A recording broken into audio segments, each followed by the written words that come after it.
Ugh. Brother, ugh. What's that? Mashallah, brother. Assalamu alaikum, welcome back to my channel. My name is Raiz. If you're new to the channel, please consider a subscribe, like this video should you enjoy it, and then ring that notification bell so that you can keep up with my videos. So perhaps we are aware of the conservative internet personality Candace Owens being let go by her now former employers, the Daily Wire. And I, for one, am certainly not surprised based on her rhetoric over the past few weeks and discussions and debates, perhaps, where she naturally and rightfully has this perhaps concern and criticism of what's happening over in the Middle East. And certainly, Candace Owens had some good questions and pushback, perhaps, with certain actors invited to her show, and then also within the Daily Wire sphere, I believe. So in today's video, I'm going to be reacting to a video by Rami, who is one of the brothers from the Three Muslims podcast. The title of the video is Why Muslims Should Back Candace Owens. Let's check it out. Was focused on something that Brian Mast, a congressman, had said on the floor. Would encourage the other side to not so lightly throw around the idea of innocent Palestinian civilians, as is frequently said. I don't think we would so lightly throw around the term innocent Nazi civilians during World War II. I hope that enrages you, because what he's basically saying is there's no such thing as an innocent Palestinian life.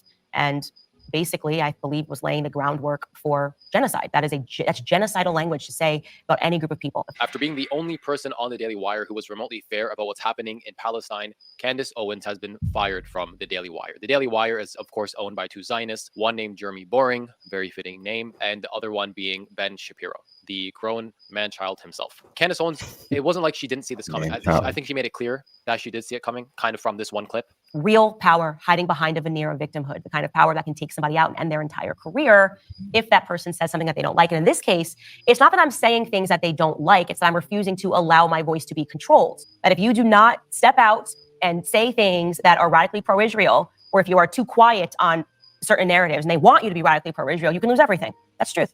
That is a fact. I'm not. So much for free speech, eh? And I mean, this is one of the pinnacles of Western society, something which these Zionists would perhaps, shout out to us Muslims or those who are, opposed to certain Western values. But, there is hypocrisy going on here. Feeling like I need to hide from that anymore or be afraid to say it, rather, is a better way to say it, because I've endured this for years. I'm just at the end of my rope. I have given so much rope here, and I'm just done with it. If you don't subjugate, the bounty grows larger. So yes, there was a large bounty on my head for the crime of refusing to suddenly hate Muslims and to condone Muslims getting bombed following October 7th. Everybody can see that. I have said nothing controversial because genuinely I was sad. So she knew the price to pay in media for being honest and open and truthful about what's going on to the Muslims. I think it's important for Muslims to back Candace Owens up here, because she is the only person, especially on Daily Wire, in the mainstream media, who's backing up Palestine remotely. And now she's in a very specific position because she knows the smearing campaign that is upon her. And this is what she called it, a smearing campaign. And I agree with Rami because, like with so many, let's say, people who perhaps associate themselves within neutrality and being in the middle, they would rather lean towards where the money's coming from. And of course, this, in Candace Owens' position, I believe she has been receiving lucrative, compensation for her work at the Daily Wire. Fair enough. However, if the money takes over a certain morality, then, which I think, of course, there's a certain moral stance that is required with this whole situation, I think that is why Rami is mentioning that perhaps we should back her in this case, because, again, so many people have gone down the money trail rather than the moral trail. And this is what happens when people, high-profile people, people with voices, people with influence, when they speak the truth, especially about what's going on to the Muslims in the Muslim world, about the atrocities of America and the atrocities of Israel specifically, they get smeared online. The Zionists specifically try and make them look bad, untrustworthy, unreliable, anti-Semitical, and so on and so forth. And this is what Candace Owens is going through right now. Now, this is not the only time Candace Owens has been super honest, truthful, and fair with the Muslims, because she said this on a podcast a few weeks ago with George Janko. The propaganda to make me afraid of Muslims. I can't even imagine being a Muslim growing up after 9/11 in America, because I know how I felt about them. And I was young, I was 11 years old. But that beating every day in our heads that every Muslim was a terrorist was the idea that you got. So first I want to say, just like to all Muslims growing up during that time in America, I am sorry on behalf of America I'm for the sorry way too. that you were treated. It is so unacceptable. When I go back and I Yeah, this is exactly the case. And I mean, it's not only America, I must say, because there's so many non-Muslims within the wider world that has this perception of Muslims. And of course, America, the United States being the, the voice for the world, let's say through media, movies and so on, where, they obviously have these types of rhetoric and subliminal messaging about Muslims in their, content. Certainly the wider world will also take on, this type of idea about Muslims. re-examine that propaganda, that brainwashing that took place in the classroom to make me scared of something. I didn't even know what a Muslim was. I remember going to the airport and someone was a Hindu and I was scared of them. I'm like, oh my God, they're gonna make him take this off of his head, blah, blah. I thought that was a Muslim. And it made us think it's okay to just keep bombing Muslims. So this is not the first, but actually the second time, just very recently, where Candace Owens has been very, very blatantly honest about the atrocities committed in the media alone against Muslims and the atrocities that led to in reality for Muslims around the world. Now, to have someone like this speaking up. Yeah, this is true. I mean, here in South Africa, obviously, things haven't been as hyped up. Although you do have your, little bits of Islamophobia here and there. But I'm sure in the United States, Europe, and of course the Western world, there is a major aspect of Islamophobia, which, our brothers and sisters out there are going through or suffering from, right? But I think they're dealing with it well, as, things have, as time has gone on. Up for Muslims is huge because, as she mentioned many times, their entire media campaign was against Islam for so long. Islam somehow lends itself to more extremism than other religions, and whether or not moderate Muslims are doing enough to speak out about it, and when they are, if we're all covering it enough. Yeah, I'm a Muslim. My mother wears a hijab. She always did. Growing up, she was always wearing the hijab. When I was a kid and I saw a man with a long beard and a long thobe, what the Arab Muslims wear, I would be scared as a kid, literally up until like maybe, I was 16, 17 years old. It's sad, and I hate to say it, but it is the truth, and that is the power of media, and that is why the media companies are trying to. This is exactly the case, and this is why I also think that media is powerful enough to let us let loose of our Islam. I mean, fear for people who are a part of us is quite an amazing feature that media can do, and then also to mimic the styles and the ways and values of Westerners, perhaps to remove the hijab or to shave our beards. To act like the Westerner. This is the power of media. And of course, this type of subliminal colonization, I would say, or Western superiority, or viewing Westerners and Western values as superior, kind of helps the agendas that are in effect at the moment. Smear Candace Owens, so we should 100% back her up on this. Now, for anyone who's saying why should we back her up? She's not a Muslim, she's a Christian, she's blah blah blah. Let me read you a verse from the Quran. Allah subhanahu wa ta'ala, he says, Allah does not forbid you from dealing kindly and fairly to those who have neither fought nor driven you out of your homes. Surely Allah loves those who are fair. So I wouldn't be saying, oh, let's go give Netanyahu the benefit of the doubt. Of course, that person has been massacring Muslims and kicking them out of their homes, and that's, to say the least. I can't use certain words that might get the video taken down, but you know exactly what I'm talking about. It's the holy month of Ramadan. We're about halfway through, and if you want to get closer to Allah and pray your prayers on time, then please make sure you download the Adhan app. It's 100% free, and we'll remind you when to pray. We'll give you certain du'as you can make, dhikr that you can make, so you can maximize your reward and get closer to Allah, inshallah. When I was recording, I forgot to mention, these are the kind of people that are going after Candace Owens. This is the opposing side, okay? Just watch this clip. Hi everybody, Purim is a day of celebration. We feel bad for Candace Owens that she lost her job, so I figure with her image of what Jews are supposed to look like, why not at least validate her? I am Purim, everybody.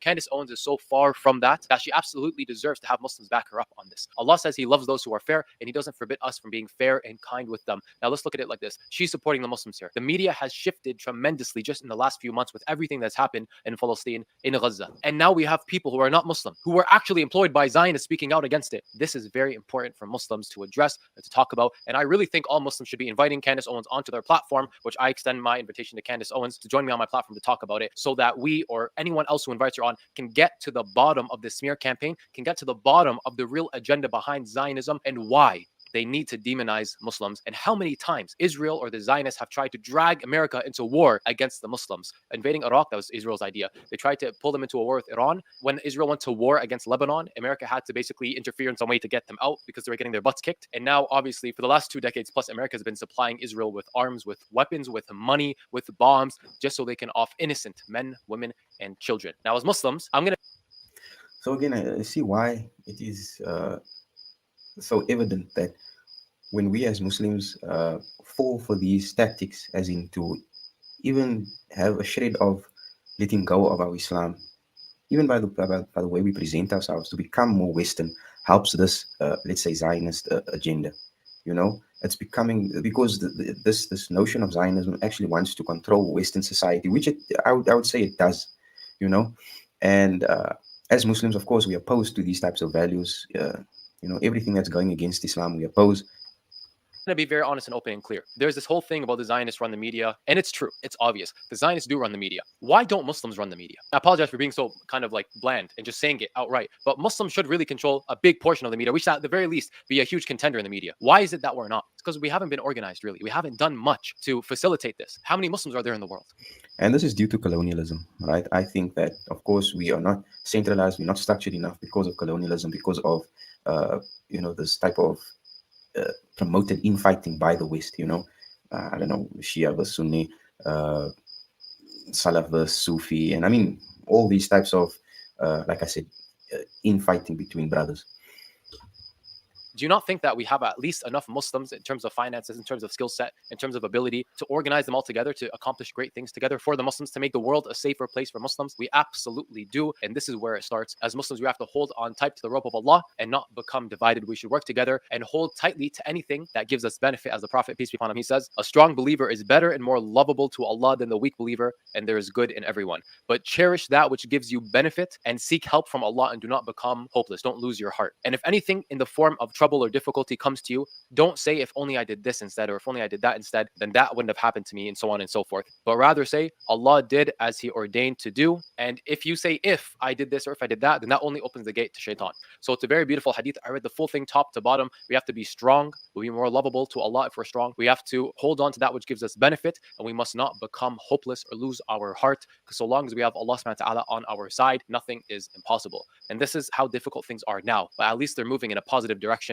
and you need to be a part of it. I, to contribute to this, have started something called the Muslim Influencer Academy. You can see the link in the description. You can join it. Right now, it's only $20 a month because we want to make it as accessible to people as possible. But we give people everything they need, A to Z, to just start creating content so we can be vocal about these topics. And if you don't want to talk about these things directly, you can make any kind of content and then dip your toe into the political things that matter when the time arises. So with all that being said, may Allah subhanahu wa ta'ala grant us success in this life and the next life. Comment what you guys think, because I would love to hear from you all. And may Allah subhanahu wa ta'ala bless you all immensely, grant you the strength, grant you the courage, grant the Muslimin the unity to work together for his sake alone. Wassalamu alaikum wa rahmatullahi wa barakatuh. So I think Rami is spot on with, you know, his support for Candace Owens. And I mean, you know, these are just glimpses of what Candace Owens has been saying over the past few weeks. Of course, Candace Owens has her opinions, her perhaps conservative, American-style conservatism that she, you know, perhaps hold dear.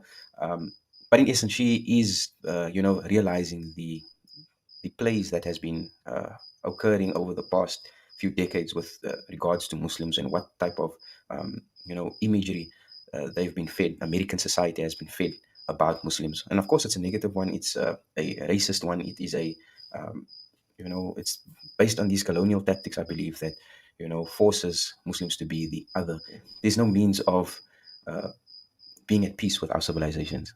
And this is why, yes, I agree that, you know, at least moving forward from what we've heard from Candace Owens, I think it's important that we Muslims, you know, get to speak to her, get to talk to her, get to know her better, and she get to know us better. There'll probably be some, you know, well-known internet Muslim personalities that will start to engage with her, and, you know, ultimately give her the impression and our story and our, you know, what are our stances, so that she can actually have proper conversations with us.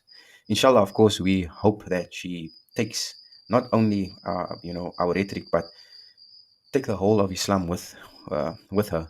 And this is why, again, we as Muslims should maintain a high level of conduct and good speech, inshallah.